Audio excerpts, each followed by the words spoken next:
Magandang araw, sambayan ng Pilipino. Magandang araw, mga kababayan. Kasama niyo po ngayon si Ka Eric sa isa na namang episode ng ating Balita at Talakayan.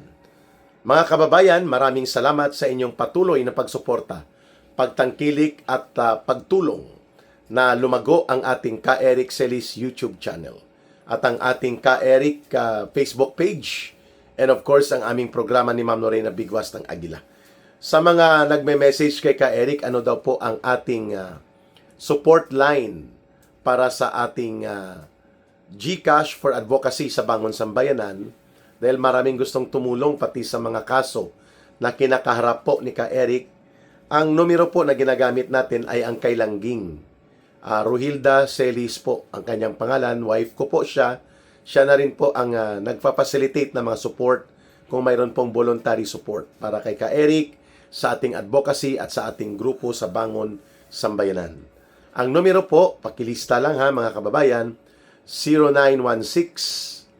0916-308-7710.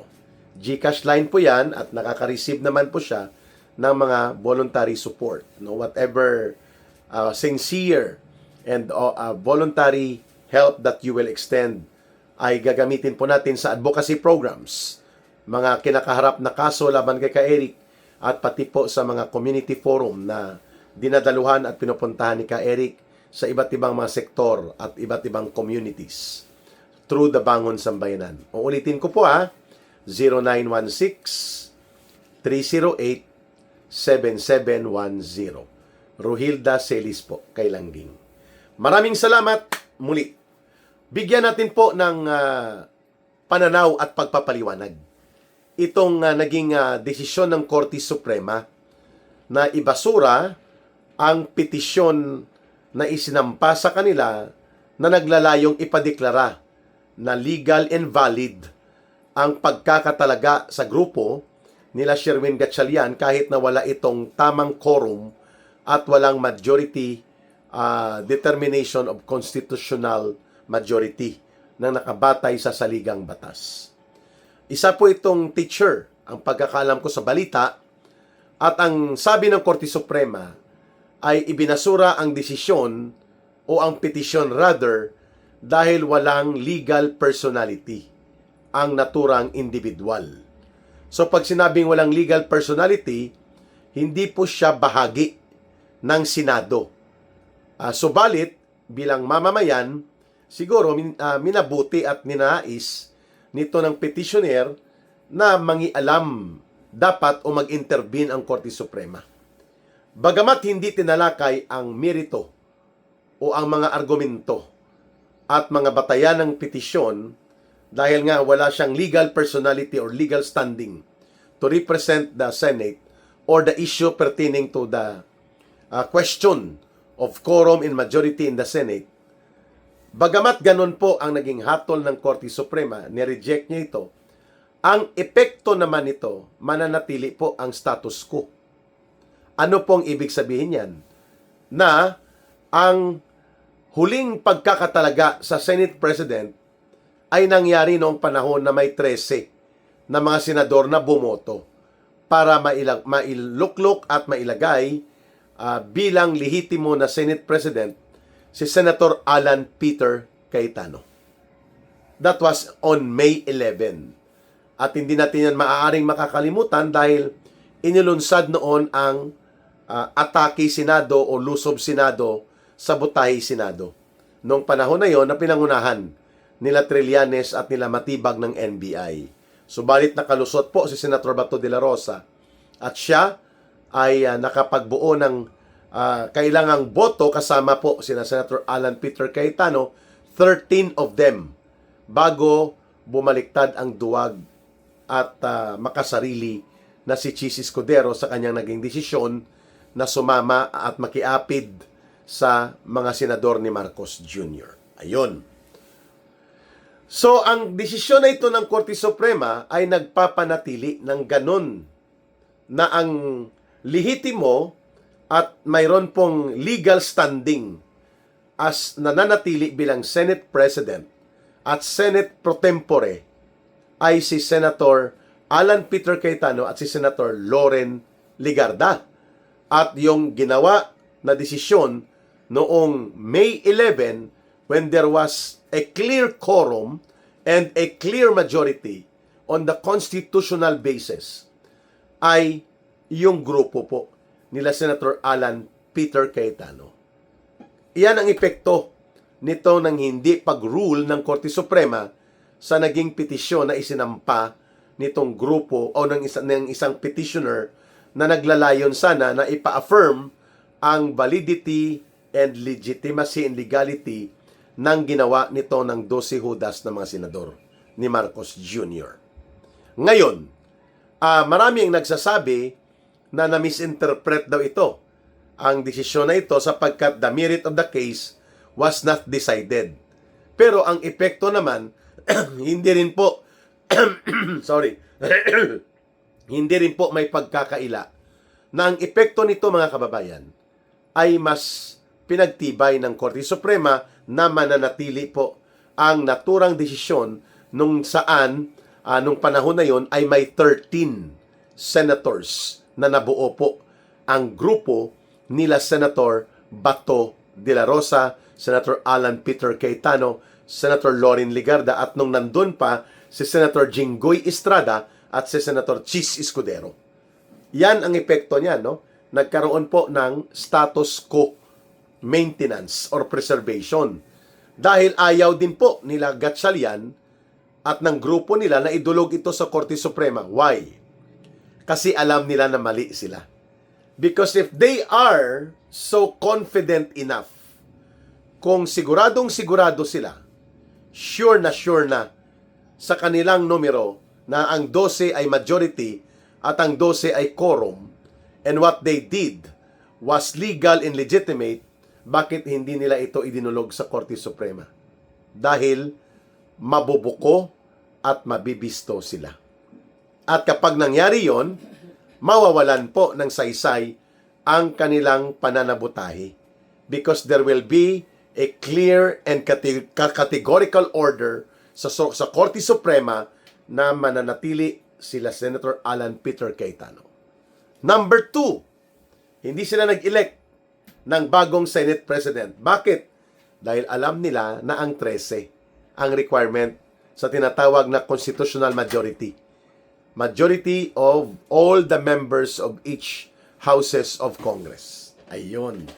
Ibig sabihin, hindi po makakapagbuo ng majority basis sila Gatchalian kung kulang ng isa.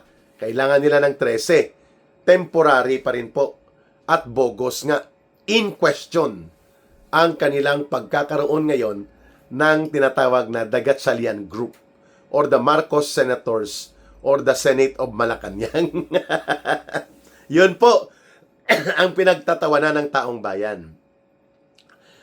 Subalit, ang katotohanan po ay hindi rin maipagkakaila. Pagdating po sa plenary numbers, ibig sabihin doon sa aktual sa Senado, pag nagpulong-pulong sila sa plenaryo, may superiority of numbers itong grupo nila Gatchalian, ang Malacanang senators o mga senador ni Marcos, sapagkat 12 sila. Kung 12 sila at 10 lang po ang physically present naman on the part of the side of Senate President Alan Peter Cayetano, pag nagkaroon po ng plenary voting lang din, sila ay matatalo. Ang grupo nila Senator Alan Peter Cayetano, 12 versus 10.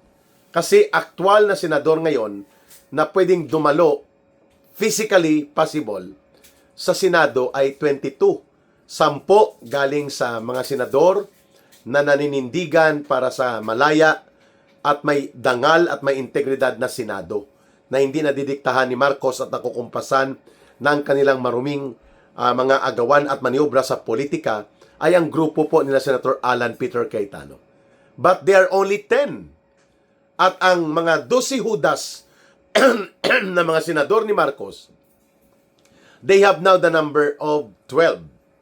So, pag nagbutuhan sa motion, nagbutuhan sa proseso, at nagbutuhan sa mga talakayan sa plenaryo, outvoted sigurado ang 10.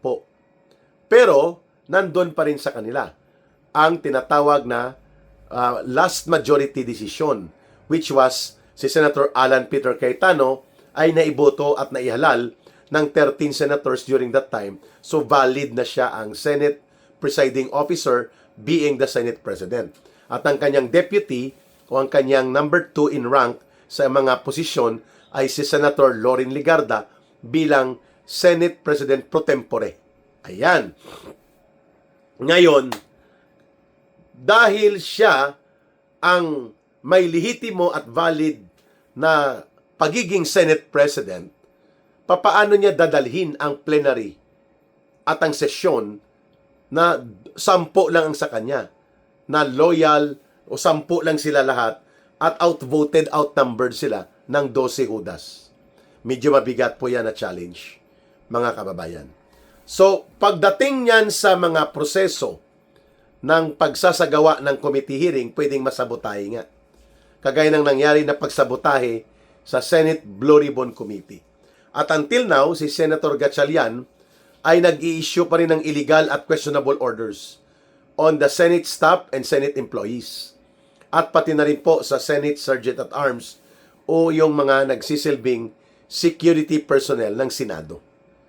So, bagamat hindi siyang Senate President, ina-assume niya na siya ang Senate President. At kahapon, sa isa na namang pangingialam at garapalan na aksyon ni Marcos Jr., ay kanyang diniklara na ang lehitimo at kinikilala niyang legal na pamunuan sa Senado ay ang grupo ni Senator Sherwin Gatchalian. Of course, expected natin yan.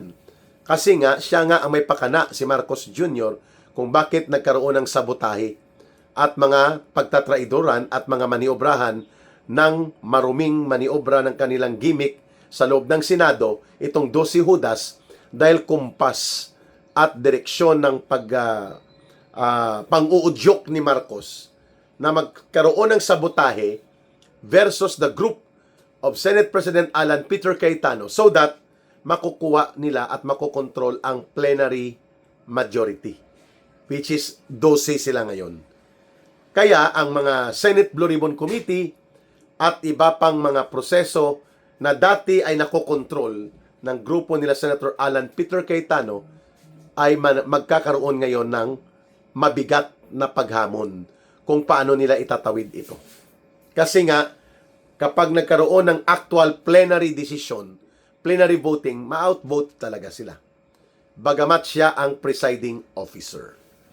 So, kanino po nanggaling ang pananabotahe? Kung bakit nagkaganito ang Senado? Kay Marcos. Bakit? Dahil gusto niya una sa lahat matapos at maibaon sa limot ang Senate Blue Ribbon Committee investigation that will open up more revelations and more exposés laban sa kanya at kay Romualdez. Kaya ayaw niya na mananatili po ang direksyon ng muling pagbubukas at paglalantad sa kanya sa Senate Blue Ribbon Committee investigation.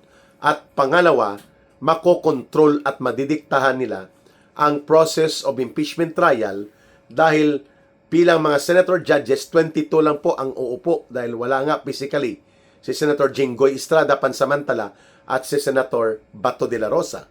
So ang mangyayari niyan, madidiktahan nila kasabwat ang mga alipores ni Marcos at Romualdez na mga diskartidor at bulok na mga politiko mula sa House of Representatives at ang mga senador na 12 Judas, pwedeng nilang gawin ang proseso na talaga namang kahit wala pang desisyon ng 16 votes of senators, durog na durog ang pagkatao ni Vice President Sara Duterte.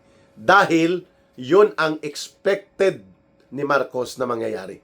If she will not be convicted by a vote of 16 senators, medyo mabigat ito kunin ni Marcos para mapatalsik sa kapangyarihan niya bilang Vice President si Sara Duterte at nang sa ganun ay hindi na ito rin makakatakbo pa sa anumang posisyon sa gobyerno, including at lalo na ang presidential elections sa 2028, at least man lang sa proseso ng pagbubuo ng trial, durog na durog at talaga namang wasak ang pagkatao at dignidad ni Vice President Sara Duterte. And they can do that only, sila Marcos at sila Lisa Araneta at Martin Romualdez, kung kontrolado at nadidiktahan nila ang Senado the way they are having right now achieved sa minimum itong 12 hudas na mga senador nila.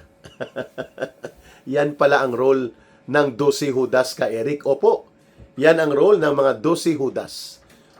Ang idiskarel at isabotahe ang Senate Blue Ribbon Committee para mapagtakpan at para mapagtabon-tabunan at hindi maibunyag ng lubusan ang mga pagiging mastermind nila Marcos at Romualdez sa naghuhumiyaw na almost 1.9 trillion pesos na pangungurakot at pandarambong sa kaban ng bayan.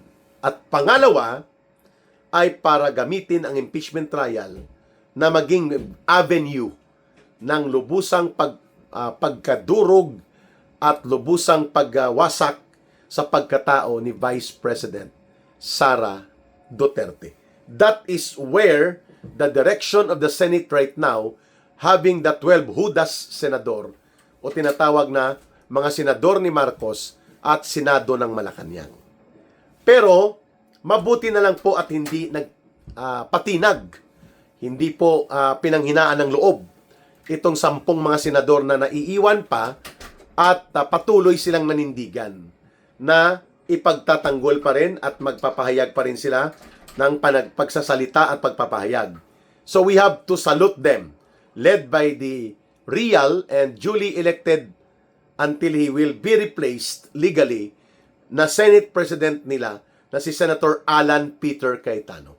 At ang kanilang Senate Pro Tempore President na si Senator Loren Legarda, and then Senator Marcoleta, Senator Amy Marcos, Senator Mark Villar, Senator Pia Cayetano, Senator Camille Villar, at Senator Bongo, Senator Robin Padilla, mga kababayan. Sila po, Senator Joel Villanueva at Senator Alan Peter Cayetano. Sila po yung mga senador na nanindigan in spite of the pressure, in spite of the attempt to bribe or blackmail them with money or with the other bargaining of harassment of cases mula sa ombudsman, hindi po nagpatinag ang 10 senador na ito. But of course, when it comes to voting in the plenary, matatalo sila sa numero. Pero hindi po sa paninindigan.